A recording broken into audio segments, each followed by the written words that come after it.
Hey y'all, I'm on my morning walk and I wanted to talk about Young, Famous, and African. So I end up watching that show all day Sunday, all the episodes, and baby, I felt like I lived in South Africa. The land, apparently, no offense to anybody, of bleaching and bad wigs, Lord. But apparently everybody got money and it's super lit there, and they find every excuse to have a dinner party, whether you like the people who are there or not. But let's talk about the people that are on the show. I watched, it's season 2. It's on Netflix if you haven't checked it out. And I guess I'll talk about the people in storylines, starting from the people I gave the less the damn about to the people that I cared the most about. And I guess we could say Nadia didn't really have much of a storyline, except that she was dating a rapper named AKA, and her and the new lady Bunang, who is beautiful, and you can see that her personality is infectious. She's infectious. She's a huge star in her country. She goes around. She kind of puts you in the mind of like the stereotype when they have like Nollywood and it's big and flashy. The personality is huge, but apparently she shares an ex-man with Nadia and some rapper named AKA, and apparently, unfortunately, he got unalived. So that storyline didn't age well. So they talked about that a little bit. It kind of came and went. They never got into the story. Now that we know that he got shot, we know why. And then the next storyline that they had was with DJ Naked. Ugh, I can't stand DJ Naked. He's so annoying. Something about his personality is just off. But him and the girl he's been dating, Kaylee, he's basically been dragging her, giving her false hopes of getting married. And the whole season, she's like, I want romance, I want love, I want this. And he's like, you better take what I can give you. And I mean, he really doesn't have one romantic bone in his body. He's trying, and whatever he's giving her, he's like, you better take it. He even goes as far as to give her what he called a trial proposal to see how she would react if he proposed. Well, if you don't take your ass, y'all are using every excuse in the world not to commit out in these streets. He won't just tell this lady that he's been married twice and he doesn't want to get married again. We end up at the end of the season with him, after he do that fake proposal and try to convince her that's what people do. That's not a thing. I see y'all with the promise rings. He turns around and sits and has her have a big romantic dinner, just like they did on Put a Ring on It. Had all this beautiful stuff out here, pulled out a box, and it was a key to his place with her initial on this. What is this, middle school? What is going on, people? People just, I don't know. Make you not even want to do the relationships anymore. Make you don't even want to do the relationships anymore, the way people are like bullshitting on these things. Either way. So that was DJ Naked. He's so lame. And his storyline. Then they brought in Lewis. Something is suspect about Lewis. I don't know. I mean, I guess they kind of told the story. Lewis is like an up-and-coming guy in Africa, and they treat him like he's an extra. They treat him like he's nobody. Swanky keeps trying to introduce him at parties and it fails. And they turn around and start bullying Lewis. Lewis says he wants a baby and no woman. So he's trying to get somebody to have a child for him. And they find out that Zari, Diamond Platinum's baby mama, wants to do surrogacy as well. And all that man did was asking they do the research together, or maybe if she'll donate the eggs. They act like he asked Smash. It was a whole lot of drama for no reason. And then there was Bunang. He said he knew Bunang because he did an event and he flew her out to his country and didn't have the accommodations ready, so she left. They turned it into him lying, him trying to make her look bad, even though he kept apologizing. They just made this man feel like crap. They didn't want to make him be a part of the group. I'll give Nadia props because she kept defending him and trying to make him feel included in the group, even though Swanky Swanky, I see you. Even though Swanky was being petty and trying to defend Bunang, even though come to find out Kanye and all them had lied on this man Lewis. He was pretty much just bullied throughout the show. And if I was him, I wouldn't come around all these people in their bad wigs ever again. And then so and then what we end up finding out from Andile is once he talks to Lewis, because apparently he's the interviewer and reporter of the group, it comes to find out that Lewis was excommunicated from his church and not allowed to see his family anymore because he was caught having sex in, I guess, in his parents' house. And according to their church, once you do that, you lose contact to everybody. So he's just trying to build his own family and have friends. And I'll give Lewis is a good looking dude. He fights to know how, I mean, he knows how to dress. He's clean, but something seems, I don't think Lewis is living in his truth, y'all. I don't know what the laws are in Africa if you're allowed to come out, but that's what it feels like. And then the other thing he did was he tried to date Fantana, and we'll talk about her shortly. And he took her out on a couple dates. Oh, the other backstory they had was apparently him and Diamond also shared an ex in common. So they put a whole bunch of people who have all exes in common and just say, y'all know what, come with the foolery and the fuckery and take off. So that's pretty much what happened on this show. So that was Lewis. Lewis ends up at the end getting a little bit of reprieve, but not before Swanky gave him like a petty t-shirt and blamed him for him bullying Lewis and all that foolery. Then we have Andile. Now, something about Andile. Okay, so his storyline was him and all the guys are all playboys. All these dudes on this show are super trash as people and in relationships. He ended up trying to date his best friend's baby mama. His best friend is Diamond. The baby mama is Zari, aka the boss lady. And everybody tried to make him feel bad. And I guess they're all in the same friend group. But Diamond is smashing everything across the continent. So why is he mad that Zari is getting her groove back? Nobody understands. It's weird. Apparently being a baby mama is a badge of honor in this place. And that's what they're arguing about the entire time. But Andile got 2 baby mamas of his own. And he brought both of them to old girl's birthday party, a girl that he used to date. And he created a love triangle. First of all, I was surprised at how beautiful Andile's baby mothers were. And they look just alike. They literally look like sisters, and they can't stand each other.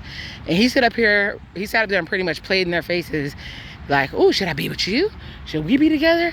And he ended up trying to dump both of them to be with the other one, and it all backfired. And I think he truly wants to be with Rosetta, his quote-unquote best friend slash baby mama. And he was just playing in Siba's face, and because she was flirting with him. But since he couldn't be with either one or make a choice, he pretty much wasn't with either of them, and he's probably moving on a whole another day. That's Andile's story this season. Then we have Annie and Tubaba. Tubaba, he's like a quiet man-o.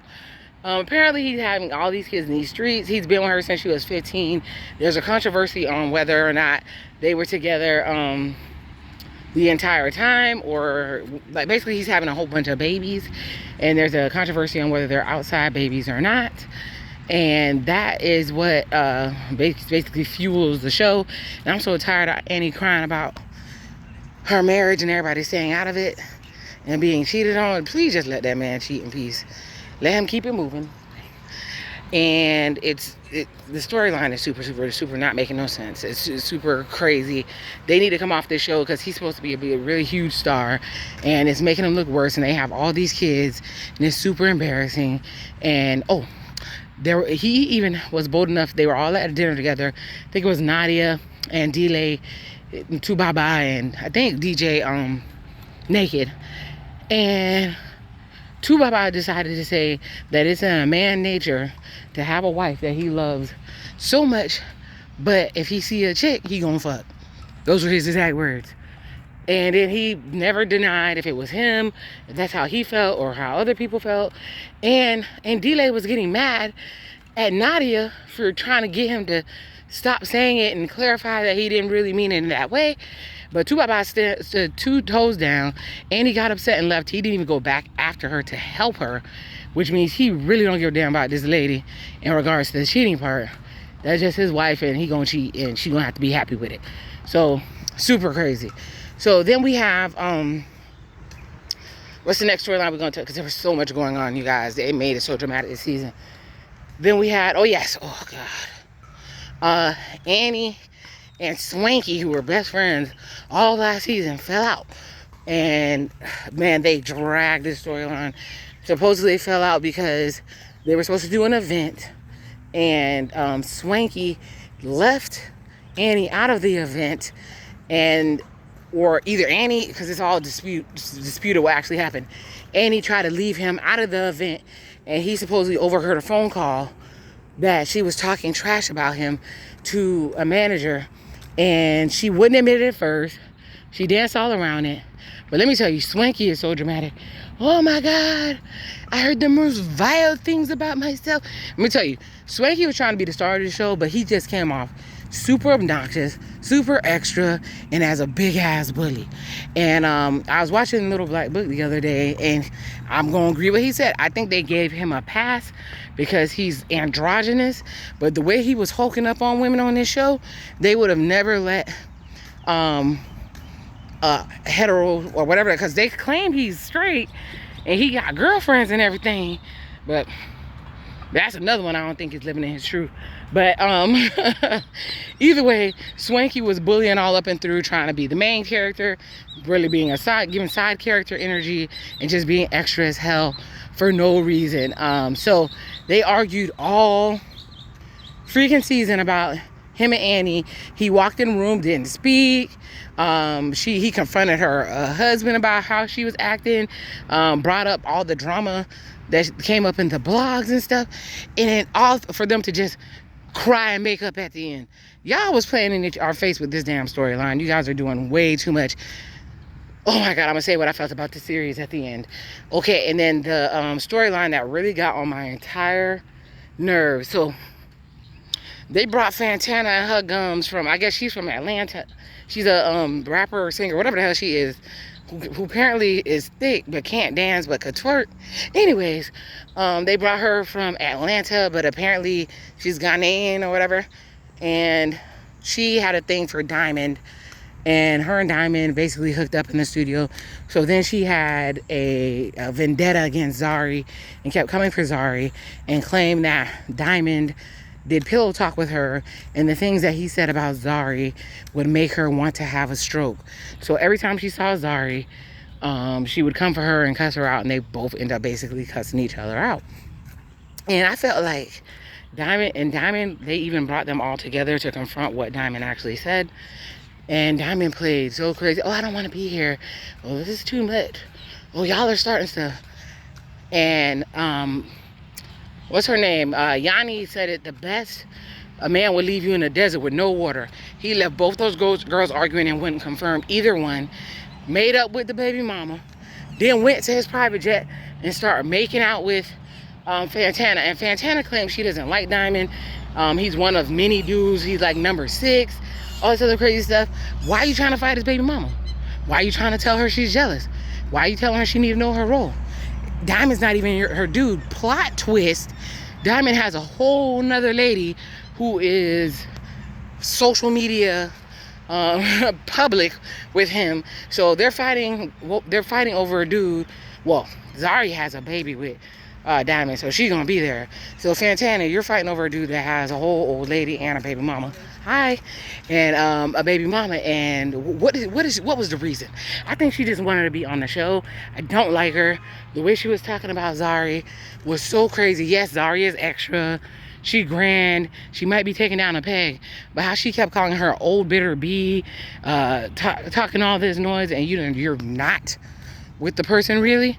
But I feel like Diamond put a battery on her back and then left her out to dry when they were in front of everybody. So it was super bogus of the entire thing. So let's talk about the actual series and what I thought about season 2. So I vaguely remember season 1. Good morning. I vaguely remember season 1. So I do remember liking it, and I really enjoy the fact that we get to see Africa in a different light. We get to see the different cities, because y'all love to show Africa like it's all feed the children. No offense to feed the children, but like it's all poor and everything. That's why I love watching Nollywood. I love watching Netflix. Loves to come through with African movies that show a different side of Africa. But baby, this was scripted in a mug. This was super scripted. It was too much drama. I would love to have seen more of them doing, like, everybody had money, but nobody explained where the money came from. Like, is y'all scamming in these streets?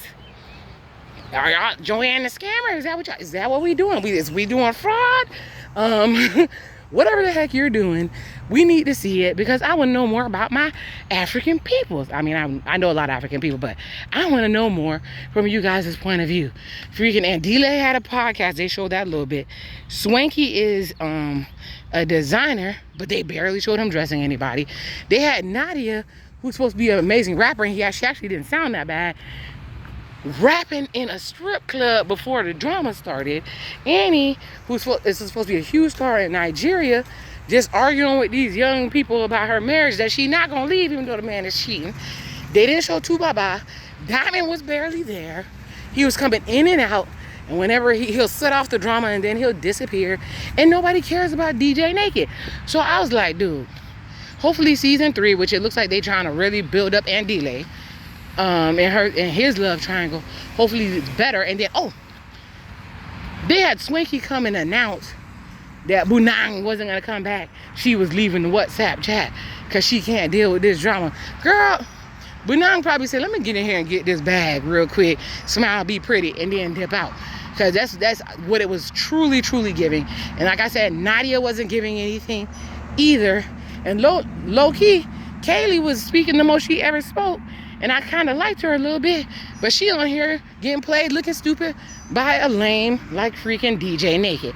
But season 2, I thought it was all right. Heck, it kept me intrigued long enough for me to talk this long about it and to sit through it all day on Sunday.